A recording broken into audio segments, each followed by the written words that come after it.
In today's world, the challenges we face are not only serious, but rapidly evolving and escalating. From the weaponization of geopolitical conflicts and assassinations replacing political solutions, to the urgent need to combat climate deterioration, the rising debt burden stifling the global south, and the unfulfilled hopes of youth, especially in Africa. The stakes are higher than ever. Progress on these sustainable development goals remains frustratingly slow, while technological advances move at lightning speed, creating new threats, challenges, opportunities, and unknown paths.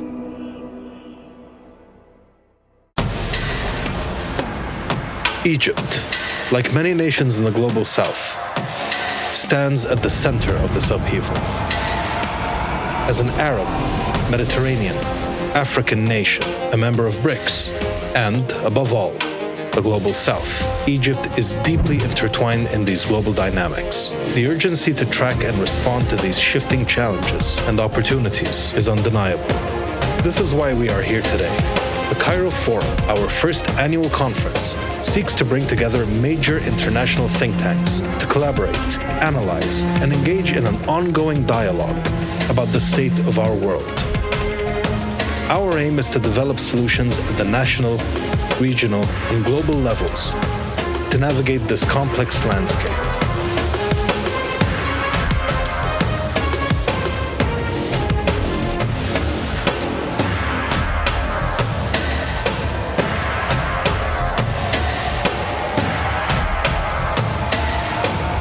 Join us at the CAIRO Forum on October 16th and 17th, 2024, in Cairo, Egypt, as we come together to tackle the pressing issues of our time.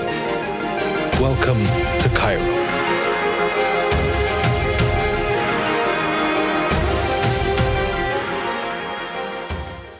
So from Argentina, from Botswana, from Egypt, of course, France, Italy, in alphabetical order.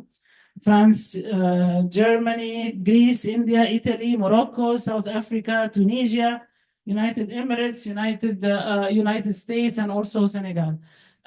These are all experts that some of them are here with us, present, and I welcome all of them. And many of them are always going to be here with us via Zoom. We also have live streaming for this event for outside Egypt, not inside Egypt. We like the Egyptians to come and attend, okay, instead of staying home and listening, all right?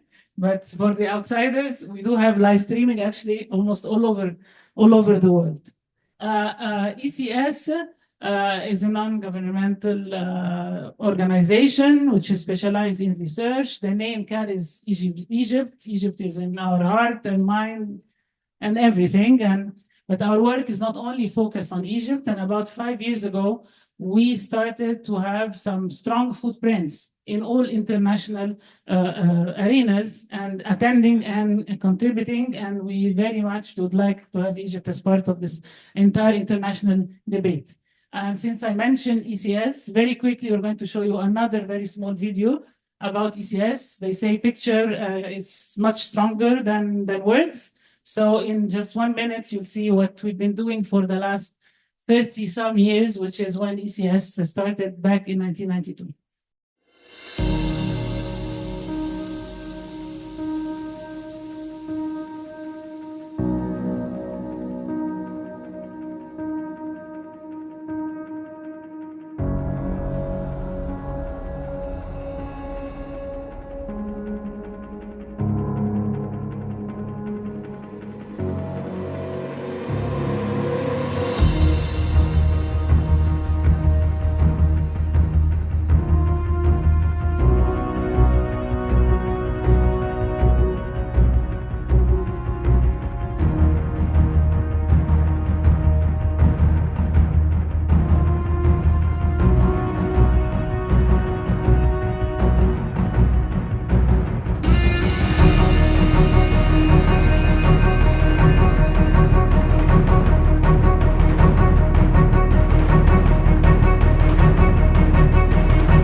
huge number of events and activities that also took place.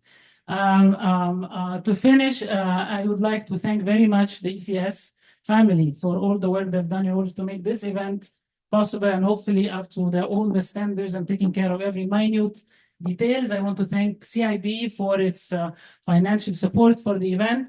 And I also want to thank Konrad Adenauer for sponsoring the event and also partnering with you. Having said this, I pass the word immediately to Mr. Omar Mohanna, the chairman of ECS. Please.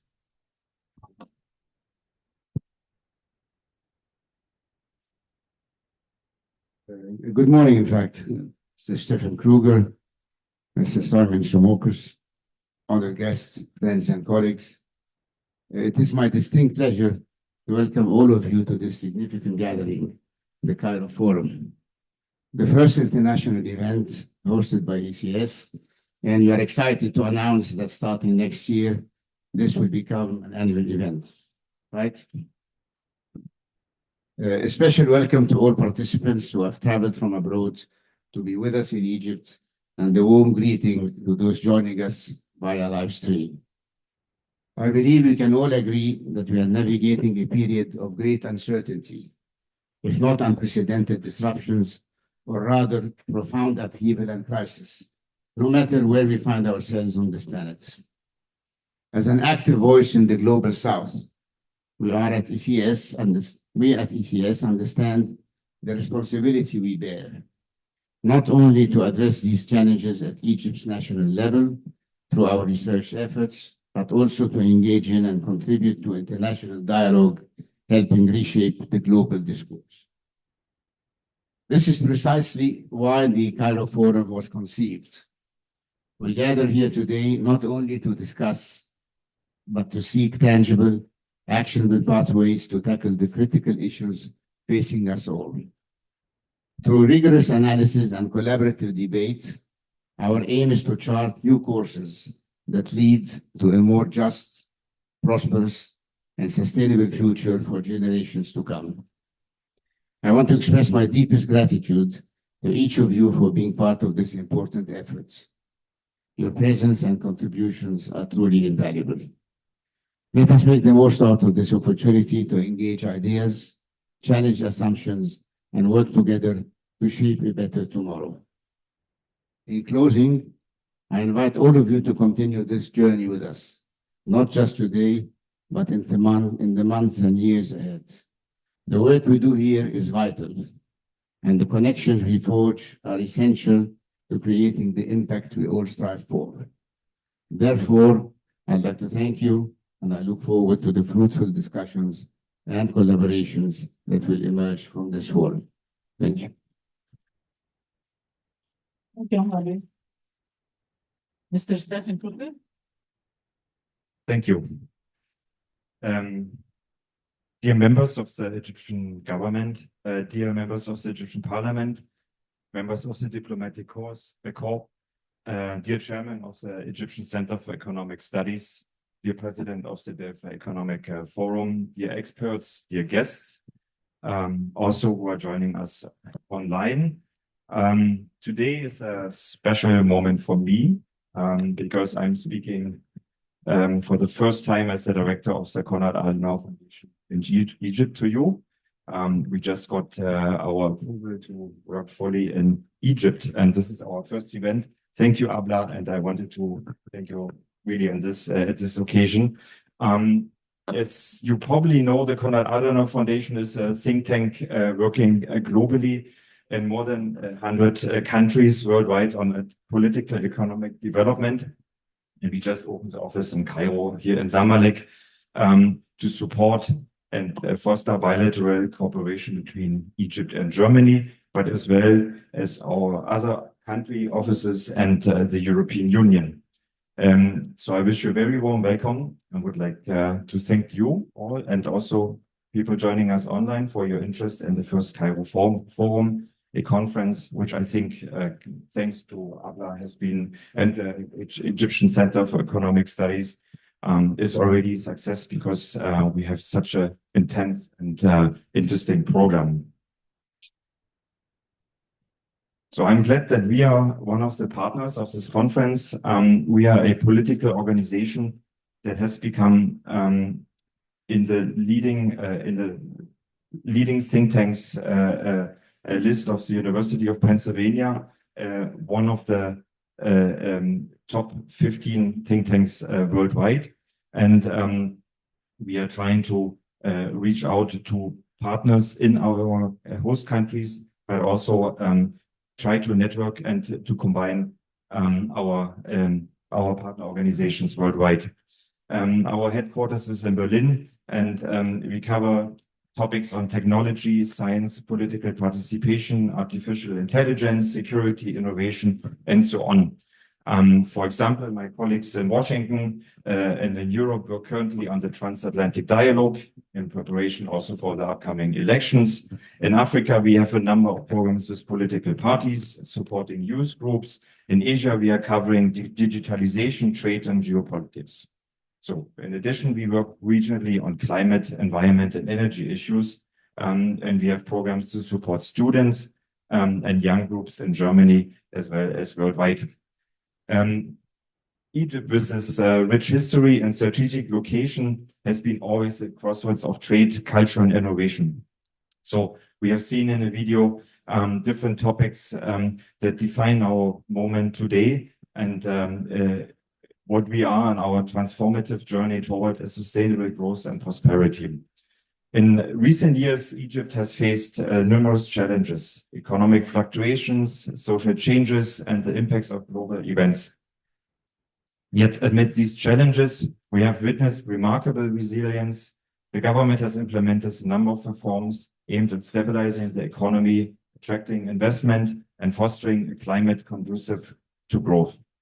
Key sectors such as energy, tourism, agriculture are experiencing significant revitalization. The discovery of new gas fields and the expansion of renewable energy projects highlights a commitment to sustainable development. However, the road ahead of us is not without challenges. Global economic uncertainties, climate change, and the need for sustainable development demand our attention. We must embrace innovation, invest in education, and foster a skilled workforce that can drive a rapidly changing world. As we navigate these complex, collaboration amongst us is key. Working with international partners, leveraging expertise and resources to drive sustainable growth, Egypt's economy is not just a national concern, it's an integral part of the global economic landscape. That's why the topics has been chosen at this conference. I don't want to take much time because there are way more interesting speeches ahead of us, and I'm really looking forward to the next 2 days. But I would like to thank you for your kind attention and thank you for participating at this event. Mr. Symeon Tsomokos, please. Thank you. Mr. Chairman of the Egyptian Center of Economic Studies, my sister in arms, Abla, dear Steffen, Minister Musa, Your Excellencies, Ambassador of the Hellenic Republic, Ambassador of New Zealand, other members of the diplomatic corps, esteemed guests, it is a real pleasure and a true delight to be back in Cairo, a city steeped in history and cultural significance, perhaps one of the most beautiful cities in the Mediterranean, and actually an important economic and financial center in our region. Before anything else, please allow me to congratulate the chairman and Dr. Abla Abdel Latif for their invitation, for their initiative to establish this important Cairo Fair Forum, which we do wish, Abla, that it will flourish in the years to come and to become a major platform of communication and dialogue among all prominent stakeholders and thought leaders in the region of the Mediterranean. The Delphi Economic Forum in Greece, with its satellites events, we do a number of events in Washington, Paris, Brussels, Toronto, and more, will be always at your side, Abla, to sustain your efforts and your vision, actually. So, ladies and gentlemen, as we gather here today, we stand at a crucial juncture in world affairs and the most serious turmoil and war in the Middle East, not to mention the one in Ukraine. the rising great power competition in the world, the regional conflicts and instability they create, the global economic shifts, particularly the emerging economies in Asia, Middle East, and Africa, the climate crisis and the natural resources scarcity, the technological advancement and the competition among the great powers and antagonisms. All these new realities, I think, indicate a major shift toward a new multipolar world. We all live in a new era of world affairs. As neighbor countries to the conflict zones, Greece and Egypt, we are deeply concerned with the potential spillover of the conflict as the war slides over other areas. We are experiencing this regional instability, which has disrupted trade routes, tourism, and other economic activities, which unfortunately lead to increased economic strain and problems. On the other hand, the humanitarian issues of this war are huge, requiring careful management by all neighboring countries. It is encouraging, I think, that Egypt and Greece remain both poles of stability in this region. The Egyptian-Greek relations are excellent, based on our long history, which is characterized by close political, economic, and cultural ties. Our recent agreements on defense and security signal a steady commitment from both countries to deepening further the bilateral relations. The high-level meetings we have and summits between the two governments, Greece and Egypt, reflect a mutual, strong will in enhancing these relations further. Both countries in recent years have strengthened their economic cooperation with increased trade, investments, and closer cooperation in sectors such as energy, agriculture, and tourism. Actually, 2 days ago, we have had the visit of our Minister of Energy, and we have the signing of the agreement about the electrification cable between Egypt and Greece, which is now in conclusion, Mr. Ambassador, if I'm not mistaken. Moreover, the trilateral agreement among Egypt, Greece, and Cyprus is another comprehensive framework that addresses energy, security, economic cooperation, positioning the countries as key players in Eastern Mediterranean. And I understand that in early next year, there's going to be a trilateral meeting, which will be a key moment for the relationship of this agreement. In closing, let me reiterate once more the keen interest of our Delphi Economic Forum to establish this cooperation with your center and have more people from CAIRO visiting the Delphi Economic Forum. Dr. Latif was with us and other speakers, but Mr. Chairman, would like to invite you so that we'll have a more present, in our Delphi Forum in April. And of course, we are planning to organize a kind of a special session about Egypt in April in our Delphi Forum, which is visited by 3,000 people actually. So I would like to sincerely thank also my compatriots, Minister Harris, a distinguished member of the Greek Parliament and the former minister, as well as Nikos Vetas, Professor of Economics at the Athens University and Chief Executive Officer of the Foundation of Economic Research in Athens, Greece's perhaps most important economic foundation, for traveling to Cairo to participate at this important event. Both speakers will address all these important, reforms that Greece initiated a few years ago that will bypass our severe economic crisis that we faced for many years. So with this, I would like to thank you again for this invitation. Thank you all for joining us, and I wish a successful conference, Abla. Thank you very much. Thank you so much, Mr. Tsomokos. Actually, you almost introduced the second session. Before we end this one, let me say that part of the opening session is His Excellency Lieutenant General Kamel Wazir, Deputy Prime Minister and Minister of Transport and Industry in Egypt. The other half of the opening is going to be tomorrow morning, 9 o'clock again, but please do come at 9 o'clock. From 9 to 9:30, he's going to be there. He couldn't make it because today there is a cabinet meeting. And having said this, thank you very, very much for being here with us. And please, Andre, announce the panelists for the next session. Thank you. Thank you, gentlemen. Please, thank you. Thank you.